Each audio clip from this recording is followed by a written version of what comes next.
We are beautifully,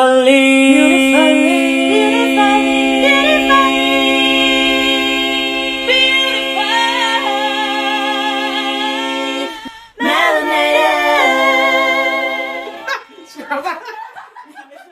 Hi guys, welcome to Beautifully Melanated podcast. I am one of your hosts, Sarah, and I'm here with my other co-hosts. I'm Kay. And I'm Karen. So our first ever episode, we discussed parenting versus being parented. So we talked about the way in which we were raised and whether we've kept those strategies that our parents used in the way that we now parent our children, or if we've completely gone the other way and done something completely different. That episode was actually met with great positivity. We've had a lot of really positive feedback about it. Which prompted us to think, actually, wouldn't it be a good idea if we introduced a male perspective? So we have with us today Mr. Lee Lawrence, who is a social entrepreneur and winner of the Costa Book Awards for his memoir, The Louder I Will Sing. So thank you so much for joining us, Lee. Thank you, ladies. It's a pleasure to be here. So I wondered if you could share with us your experience or some of your experiences of being a father and fatherhood. Okay, where should I start? Maybe I should talk a little bit about what it was like for me as a child being parented by my parents. So my dad didn't really have a lot of involvement in bringing me up. So I used to see my dad on the weekends, and he was the type of person that he would be in the house, but he was not really active. So my mum done all the discipline, and she was the one that we saw as the kind of main person that we answered to. There's probably only one time that I had an argument with my little sister, and I was probably about 8, and my dad just got up and said, "You took me out Skylark, would you?" And he just picked me up and threw me out the door, basically, and shut the door, and I was out there barefoot, and I was thinking, "Oh my God!" But that was the only time that I can ever remember him actually raising his voice or doing anything. But with my mum now, she had a way about her. She commanded respect, and I don't remember even getting hit by my mum, but just I never wanted her to cuss me out, so that was enough. And also, I didn't want to disappoint my mum, so I would say, a fairly good child. And then I went through a major trauma in my life where I witnessed my mum being shot by the police when I was 11 years old, and that was really difficult because it was a really poignant part of my life, just like secondary school, and just starting to kind of discover myself and know myself as a person. And my world just got turned upside down, and the relationship shifted. So I went from looking towards my mum as being the carer, the lioness, the person that looked after everybody, to now having to be a young carer to my mum. So there was a sense of responsibility around looking after my mum and taking care of her. So with that responsibility, again, I was just somebody who was very mindful not to disappoint her, very mindful that I had a job to do and I wanted to do it properly. So that, in a sense, governed me around what I would do or wouldn't do, or what would bring me back on track if I'd gone off track. And in that space, essentially, I grew up quite quickly, had responsibilities early, so I felt like a young man before my time. So my mum wasn't somebody who was at that point in our lives was being authoritative, so to speak. It was just do what you had to do, right? If I wanted to play out, make sure whatever chores I had to do, I got them done, and then I could go and do what I had to do after. So I had a very flexible childhood in that respect. Didn't have to go to bed at a certain time. my mum was the type of person who was hot on education and school. So if I went to school late or I didn't even go to school, it wouldn't be a big deal for her. But that was something that I wanted to do. I always wanted to go to school. And but therefore, I grew up with not much structure, a lot of responsibility, grew up mature, but not a lot of structure. My mum was quite flexible in that respect. And the last thing I would say about her was that she would always want me to be honest with her. So if I was at school and I got myself into trouble, I remember thinking, I better tell my mum first before the teachers ring and tell my mum, because I know how she would feel about that. And she would always give me, the benefit of the doubt for being honest with her. So I knew that there was a stark difference between her finding out something and how she would respond to if I confronted her and said, Mum, I've got something to tell you. This is what happened. She might be, Welcome back, Lee. I thought I'd lost connection with you. okay. Yeah, so that was so because I knew there was a difference, I always opted to be honest where I could and just say exactly, what happened and just deal with whatever the consequences were going to be at that given moment in time. So in turn, how does that affect me as a parent towards my children? I think I've got that same type of flexibility with my children. I encourage them to be honest with me.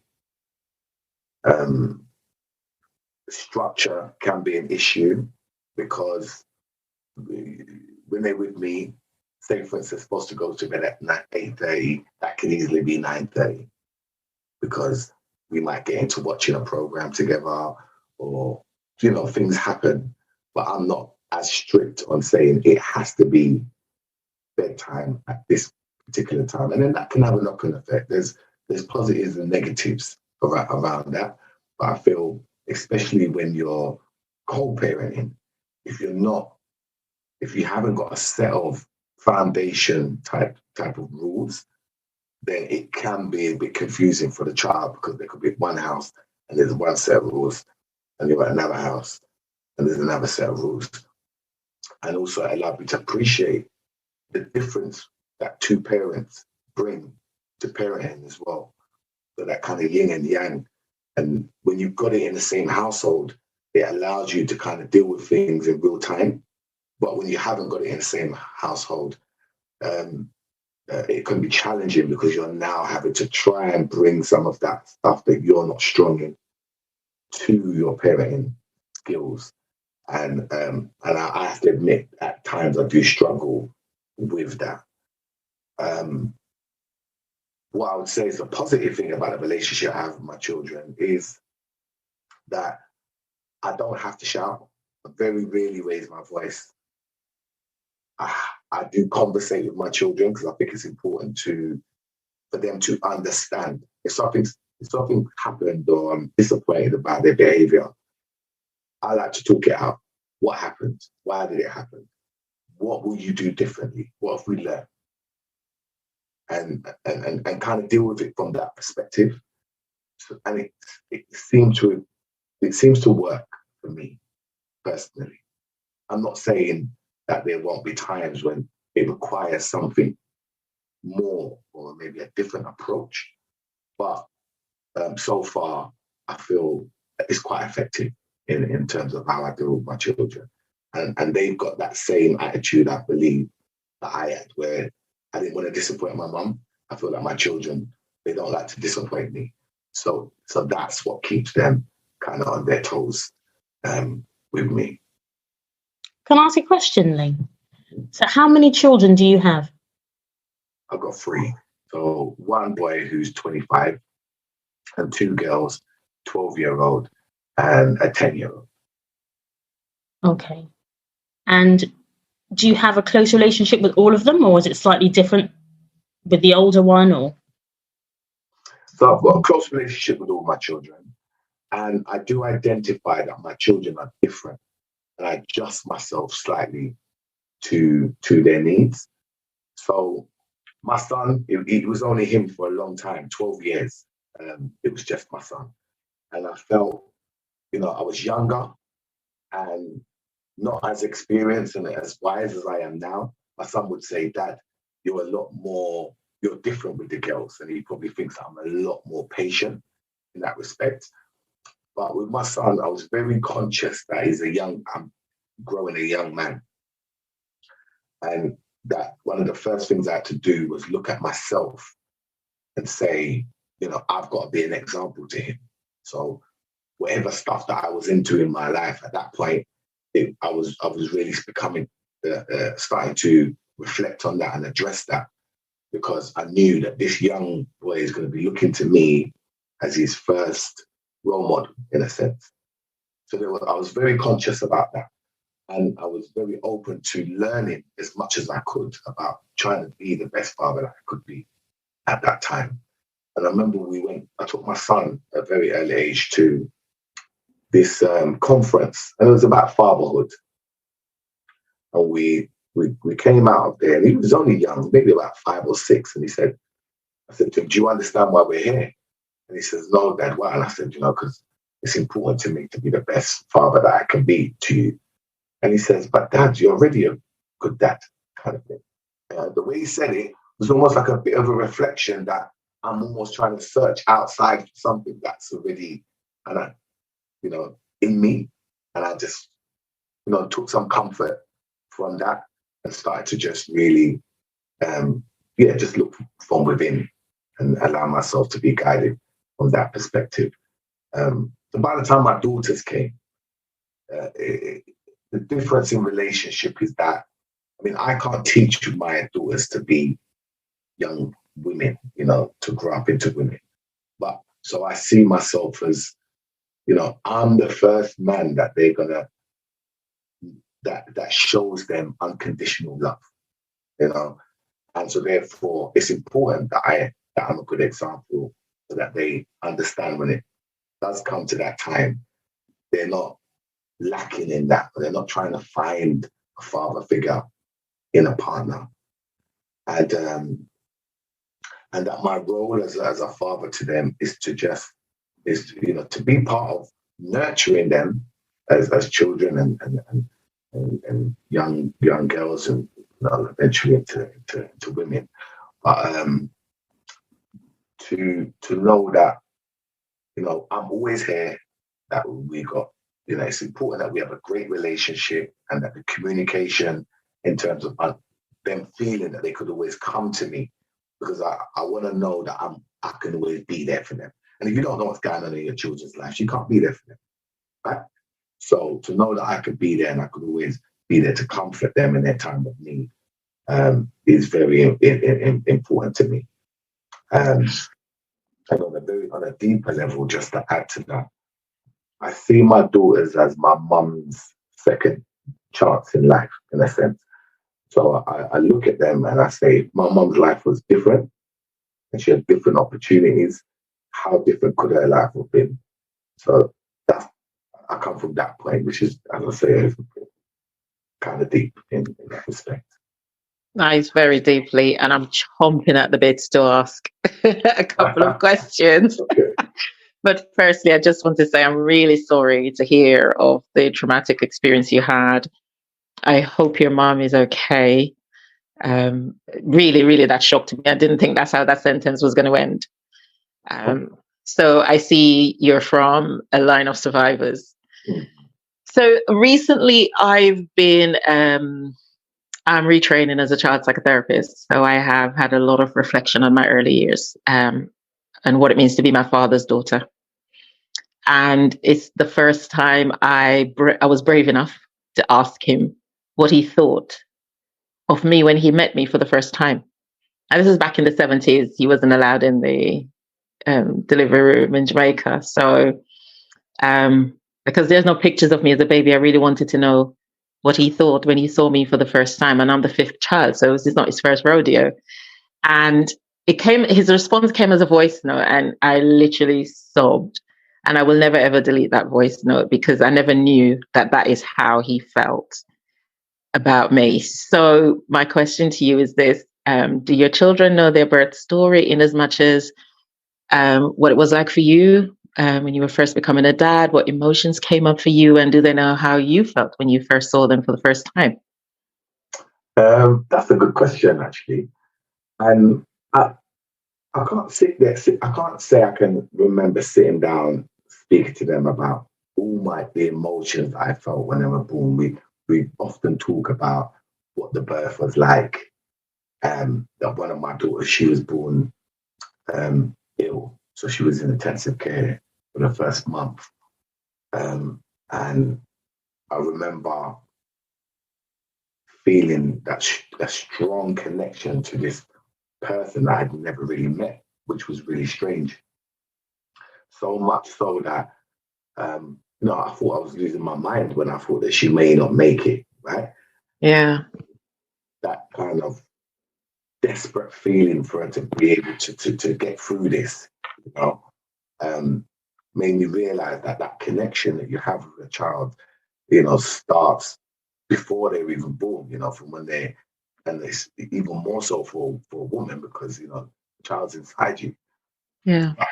What I do know is that they are aware of how I feel about them. I tell my children I love them almost every day. And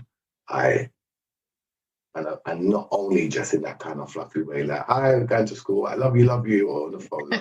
Yeah. Sometimes we have some conversations and I will say, I hope that you understand that my love for you is unconditional. And I break it down. I say, do you understand what that means? Mm-hmm. So I'm very conscious to make sure that as feelings come up, that I express them to my children. And even with my son now, it was nice telling him, man, it's very easy, to see a son and you spud and you do all that man stuff, but there's times when I have to stop for a moment. I have to say, son, I'm proud of you and I love you. And I just need you to know that. And then there's a moment in him where that child, I see the child in him. Yeah. Thanks, that I really, really appreciate that. So it's sometimes we think they're so big or, that they don't need that, but they do. And it's only when you actually do it that you realize how important it was for them to be able to receive that from you as a parent. Thank you so much. What a wonderful response. My part B, and it's my last pre-planned question. Did you feel ready to become a father when you first became a father? And I mean emotionally, financially, spiritually, all of it. Did you feel ready? So I was 20. By the time my son was born, I was 21. And I was really excited when I heard that his mum was pregnant. And in those days, it wasn't unusual for people to have children, fairly young or, out of wedlock. Yeah. So for me, I was excited. I thought, okay, I'm having a child. And I felt ready mentally because of my role that I played. I was already caring for my mum. So for me, that was an extension of my role as a carer. However, emotionally, I would say maybe not as ready. And when I say that, because, being a father is not just about being there for your children. I think, if you're with someone and you're in partnership, that's very important where you show that child how you work together as a team, because you both bring different elements to the table that you need to respect. And if you're not emotionally ready for that, then that can have a negative impact on your relationship, and then it whittles down into, when it affects your children or your child. So I think at that part of my life, that's the bit that I wasn't really ready for. And I feel maybe the second time round, I was a lot more conscious about doing things differently. And, I got married, then we had our children. And I was very conscious about trying to raise my children in that way, in that environment. Thank you so much. I'm going to let the other ladies get a word in. Okay. Good questions, by the way. Hi, Lee. I've got a couple of questions. The first one is, what do you think makes a good mother? I just want to flip it a little bit. What do you think? What makes it good? I think a mother that is willing to put her children before herself and before others is a good mother. It's a good start. And when I say that, it doesn't mean that you must totally neglect yourself.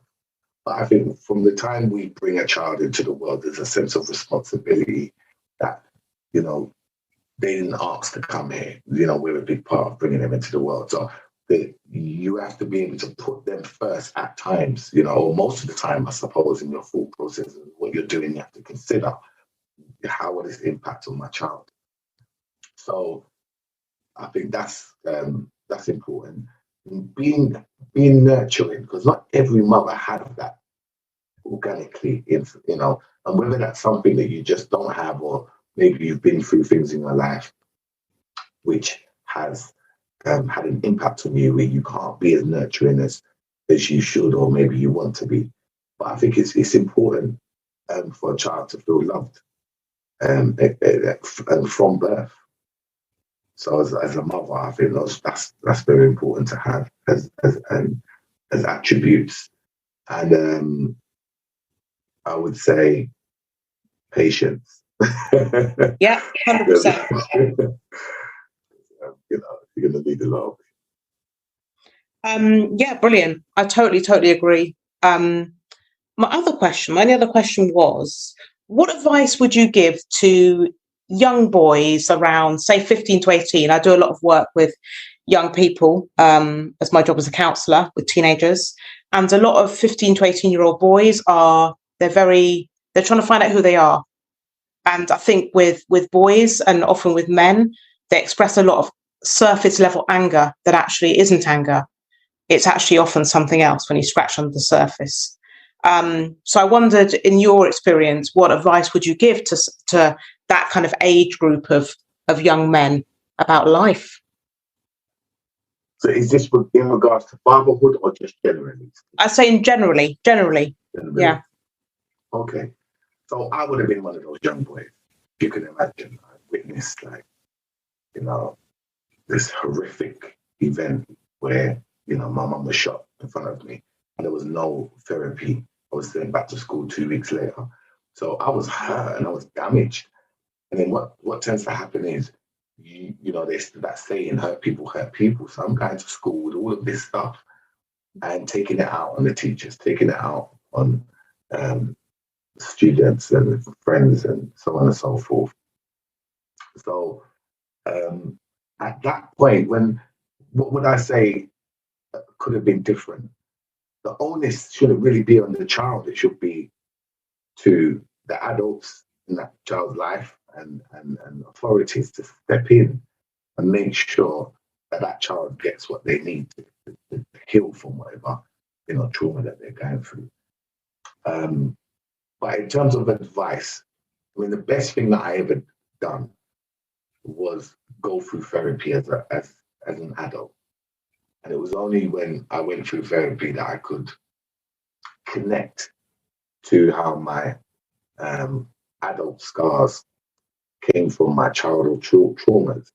And in that understanding, I was able to be a lot more kinder to self, because a lot of the time you beat yourself up.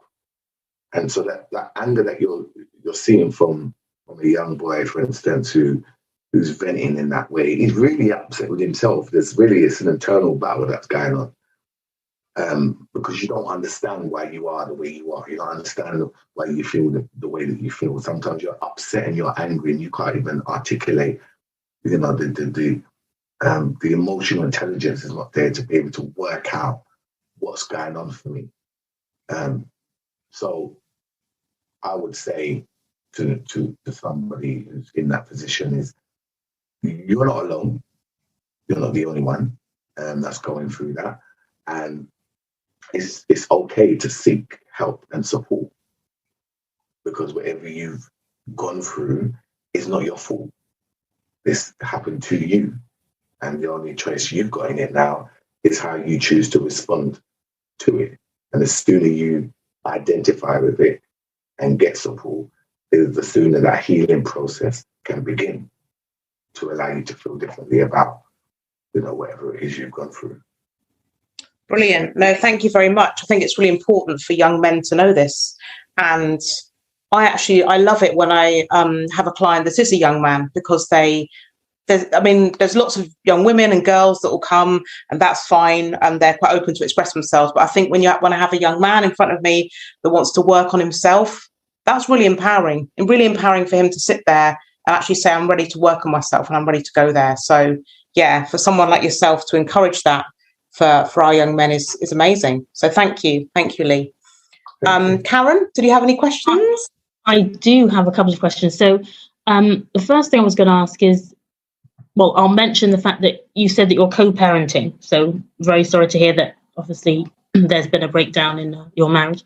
Mm-hmm. But moving forward, you said you've got a fantastic relationship with your children, and that's lovely to hear. Do you think it's partly because you've been able to maintain a good relationship with their mother, and so you're able to co-parent and have some consistency in the way that you parent? Would you agree with that? Not necessarily. Okay. But I would say is this, right? And the relationship, that is something that has to be worked on, and you get there in time, right? And you have to put that aside, because some men believe that the relationship with mum is imperative to the relationship with the child, and then that becomes your reason or your excuse for why you're not active, or you're not doing what you're supposed to do, because you say, me and mum don't get on, or this, that, and the other. And so I try to say, you've got to keep that separate. I think one of the main things was to make sure that we had a structure, regardless of whether we get on or we don't get on. This structure doesn't change. Every other weekend and the 2 days in the week don't change, no matter what happens. And for my children to know that they can look forward to seeing their father on those particular days, that we're going to spend time together on those particular days, was important. And in turn, sometimes that's where the respect or the better relationship comes in, when mum sees that you don't, you're not flaky around that. That's something that you've stuck to, you're determined to do that, and that's because you want to. It's independent of the relationship that we have. Then I've seen that sometimes that's where things can, after a while, become better, because you then respect me as a father, and I respect you as a mother, and we respect that we bring different things to the table. There's times when there are issues that maybe only I could step in and resolve. And there's times when there's issues that only you, mum, we need mum's help on this, because mum has a way that I don't have. I need to respect that. And when we start to get that right, I think then the relationship in turn can become better. But I tend to look at it the other way around. Actually, you answered that so nicely, because that was something else I was going to talk about, was the fact that some men I've heard say, I just can't talk to the mum. We just don't get on. I tried to arrange, times where we can meet, where I can have my children. She's so difficult. This happens, that happens. And therefore, they end up not spending any time with their children, which I think is just an absolute travesty, isn't it? Because, as you say, children need both parents. So I'm glad that you addressed it in the way that you did. And I think you're absolutely right. You've got to try and keep that separate. So thank you for answering that so well. Leah, I do have a last question. I lied. So the question is this: given what you said about how you were fathered in your early years, what allowed you to be such a different father to your children? So there were two prominent men in my life, which was my dad and my brother. And I would say that I always wanted this relationship with my father. Like, I desired it, to the point where when I was going to primary school, we used to do this thing called weekend news, and you'd have to write what you'd done on the weekend. like Friday, Saturday, Sunday, you fold it into 3 bits. And I'd find myself like fantasizing, like making up these stories about I went football and I did this with my dad and I done that with my dad. And this was all the things that I really wanted but never happened. And then with my brother was somebody else who, you know, he was 11 years older than me. He was very impressionable, but was not a good example of a father when he became a father, as a partner, and or even, you know, some degree of person. So I looked at them, I started to say, you're the examples of what I don't want to be like, right? And if it bothers me that much about the way that you are and how that it impacts on me, then I need to make sure I never make my children feel like that. So I just channeled it in a different way and tried to become the father that I had in my head rather than the father that I had in you know, in reality. And I've reconciled with all of that because everyone's got their own story and their own journeys. Maybe my father couldn't be that person for whatever issues that he may have had that I don't understand.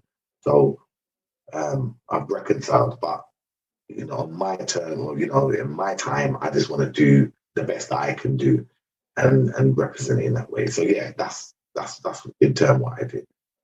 Wow. I would quite like to copy and paste you. Therapy, reflection, let's not repeat old patterns that are not helpful. I wonder, would you, if you're not already a mentor, is that something you'd be interested in, mentoring young men who are becoming younger fathers by the year and who might need some of this insight? I'm always open to sharing my experiences in the view that if it can help and inspire others, and that's why I wrote the book, and I continue to do work, like do talks and stuff. What I find though, and every now and then I might come across a young person who I feel is in a space where they could hear somebody like me. Mm-hmm. But what I find is that I'm probably most effective in supporting people who already support young people. Right. Because there's a relationship that's already built between you and that young person. And then I'm here as somebody, like a conduit to that, in a sense. So you might bring me in to maybe speak to a young person, or you may be the one talking to me to understand, to get a better understanding of what this young person might be going through, so then I can best support this person. In the same way that you asked me that question about what would I say to a young person today. And the first thing I always do is put myself in the young person's position. Because some people, it's easy to speak as an adult in retrospect. But, you know, I think it's more helpful if I could say, what would I say to my 13-year-old self, 15-year-old self, 16-year-old self? What could I say to myself that would have made me listen and pay attention? And I try to find those words to help me to connect to somebody else. Thank you so much. Nice to segue into your book. Karen, you were going to say something about Lee's book? We'd all like a signed copy, please, is what I was going to say. Absolutely. I will not read it unless it's signed. I will make sure you all get a signed copy, yeah? Thank you. Thank you. But I just want to say thank you so much for your time joining us. It was just really interesting to hear your views and your thoughts, and we appreciate you sharing your experience. So thank you so much. Thank you. And if there's any topics that you do in the future and you feel like I could be of assistance, then feel free to call on me. We definitely will. Oh, that's noted. I heard that. And I'm taking it. I've got a sense that you might want to delve into that trauma part a little bit more. Yeah. Certainly, professionally, I'm all perked up and ready to go. I don't know about you, Sarah, but I could feel all my. Yes, I'm ready. I'm ready to go. We will put your book title in the blurb for the podcast, Lee. So, is there anything you wanted to say about your book before we finish up? My book was one of the most scariest processes that I've gone through, but the most empowering once I decided to do it. So the whole idea of my book is one, to share what I'd gone through and to give it, we've fought for a long time. I don't know if you know the background of the book, but if I said to you, my mum was shot. We lived in Brixton. It was back in 1985. It sparked an uprising as a result of it, and my mum ended up paralyzed as a result and in a wheelchair for 26 years. And she passed away in 2011. And it was only then that we had the opportunity to revisit through an inquest and get the truth about what happened and the failures from the Met and get an apology and some accountability. So because I'd gone through that journey, it was important to document almost, because all that negative information that was out about what happened, now the truth has really come to light. We need to make sure we do the work to make sure the truth is heard. So part of the book was that. But the other part of the book was to inspire, underrepresented people to find their voice and have the courage to speak up. And so that's the inspiration behind the book. And my mum, really, who was my biggest inspiration and my hero.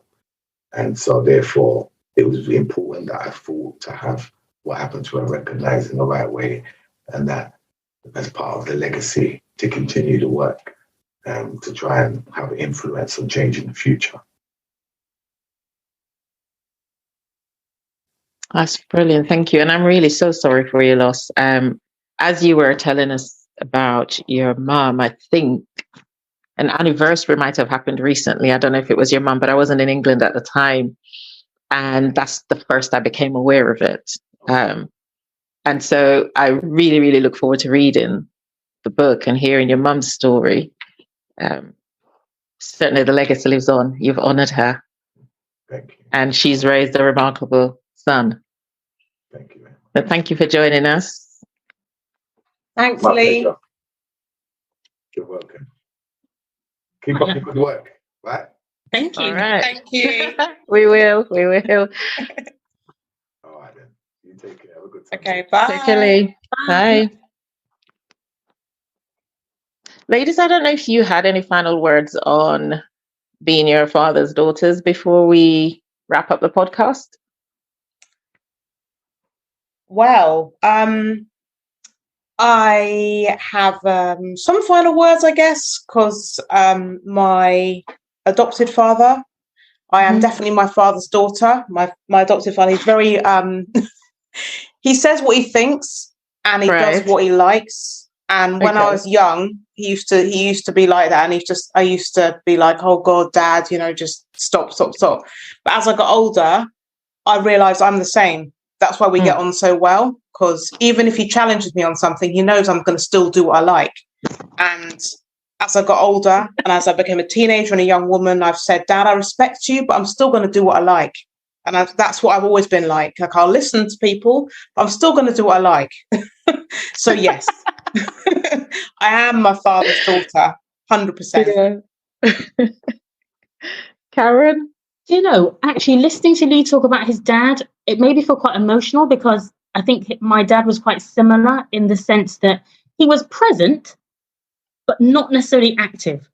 And that wasn't because he didn't care. I think he loved us all dearly, but that wasn't his way. He let my mum do the parenting. And only when, I don't know, we did something really bad, Dad would, get involved. And I remember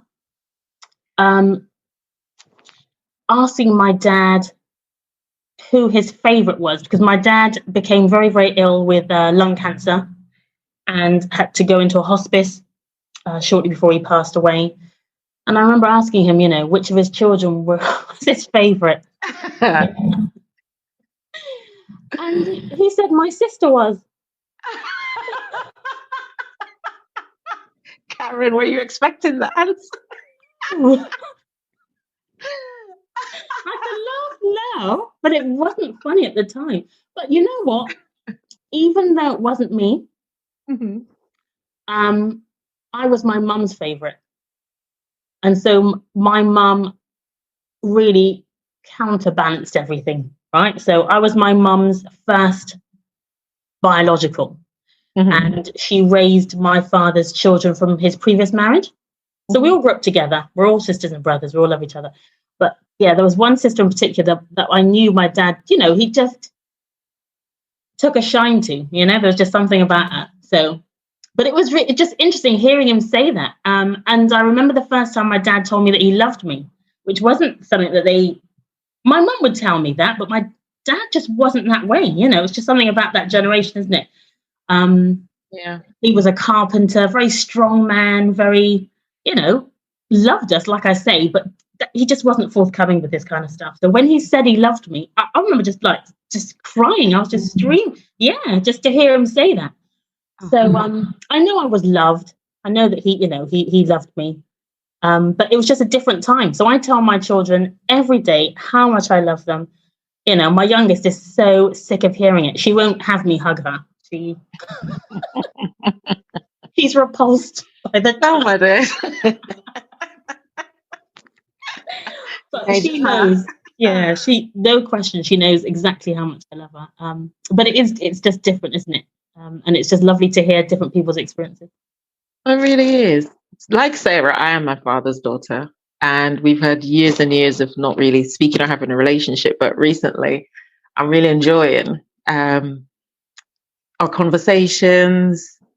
I was his favorite, Karen. No question about it. I was his favorite. I used to get punished by my siblings for it too. All right. Both. Yeah, I did. But I was quite the daddy's girl until about 10, and I would be given the last bit on his plate if I wanted it. He would dance with me, spin me around the living room when he was playing Jim Reeves or Pat Boone. Used to long for him to come home from work, and he worked very hard, my dad. And he always smells so good. It's funny the things you take with you, because my dad always smells so good and is so well groomed. I cannot abide a disheveled man. It's the things that from my childhood. Yes, you're a man. Your clothes are ironed. Your hair is done. Your beard is trimmed. You showered. You smelled great. I was thinking a lot about him today, and I would definitely say I'm proud to be my father's daughter. And asked me 10 years ago, I wouldn't have said that. So it was really lovely to hear Lee talk about his children too, and how he's fathering them. So yes, we are our father's daughters. Can I just add something else to that? I remember Sarah asked me a question a little while ago, and she said she's talking about my choice in partners, right? So she was saying to me, "Oh yes, you and DJs, Karen, you do tend to take." I know why. My dad loved music. My dad had 3 record shops. He, much to my mum's absolute dismay, but he loved his music, and he was a promoter. Honestly, kid you not, my dad was a promoter, and he DJ'd, and he had his own set, and he had so sort of unknowing or unwillingly, really, I think I have attracted that into my life. Yes. Sarah, did you know this when you asked? Yes, I knew that Karen's dad was a DJ, and I was just kind of making the link. So yeah, right. I did not know that. So there we go. Anyway, we better wrap it up. Yes. Thank you for listening. Have a blessed week. Stay safe. As always, we would love to hear from you, and we would love to hear from men as well who might have listened to Lee talk tonight and would like to contribute to the podcast. Please let us know. Email us at beautifullymelanatedpodcast@gmail.com or follow us on Instagram. Take care. All right, take care. We are beautifully